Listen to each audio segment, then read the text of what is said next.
මම විශාල දෙමව්පිය පිරිසක් ඇසුරු කරන කෙනෙක්.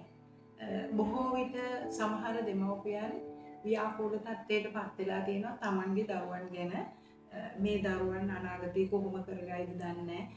හැමදේම මම කරලා දෙන්නට ඕනේ. ඒ නිසාම මේ මව්වරුන් පියවරුන් පීඩාවට පත් වෙලා ඉන්නවා.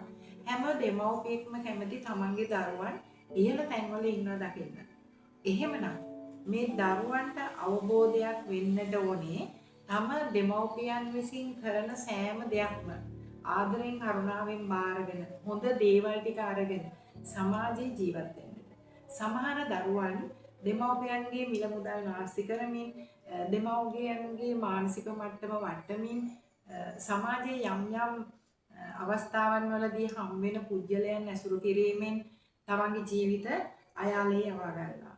මේ තත්ත්වෙදී තමන්ගේ මව්පියන් බොහෝසේ ව්‍යාකූල තත්ත්වයන් වලට පත් වෙලා යම් යම් ස්ථානවලින් සහනය පතාගෙන දුවනවා. එහෙම දෙමව්පියෝ මට හම්බ වෙලා තියෙනවා.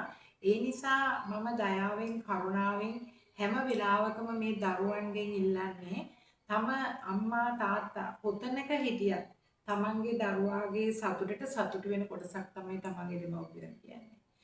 එතකොට අපිට මේ දෙමව්පියන් වර්ගීකරණය කරන්නට බෑ. සෑම මවකටම සෑම පියෙකුටම තමන්ගේ දරුවන් ගැන හැඟීමක් ඇති වෙනවා. ඒ දරුවනොත් තමන්ගේ දෙමව්පියන් ගැන හැඟීම් ඇති කරගන්නවා නම් දෙමව්පියන් කියන හොඳ මාවත්වල මේ දරුවන් ගමන් කරනවා නම් කවදාවත් මේ දෙපාර්ශ්වයටම දුක් විඳින්නට වෙන්නේ නැහැ. මනෝවිද්‍යානුකූලව බලනකොට දරුවන්ට අඩන්තෙට්ටම් කරමින් නෙමේ දරුවන්ට දයාබරව කියන සෑම දෙයක්ම මේ දරුවන්ගේ ජීවිතවලට වටිනවා කියලා මම හිතනවා.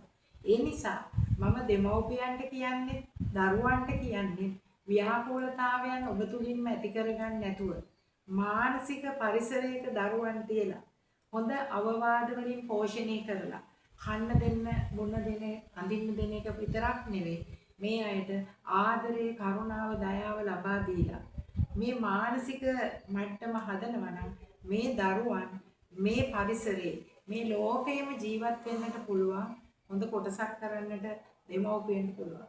දරුවන් දෙමව්පියන් කියන දේවල් අහලා හරි මාවත්කල ගමන් කරනවා නම් සතුට කරන්නට පුළුවන් දෙමව්පිය පිරිසක් මේ දරුවන්ට හදන්නට පුළුවන්. මේ දෙගොල්ලම බැඳීමක් තුලින් යනවා නම් මනෝවිද්‍යානුකූලව ඒ සෑම දෙනෙකුටම සතුටින් ජීවත් වෙන්නට පුළුවන් කියලා මම හිතනවා.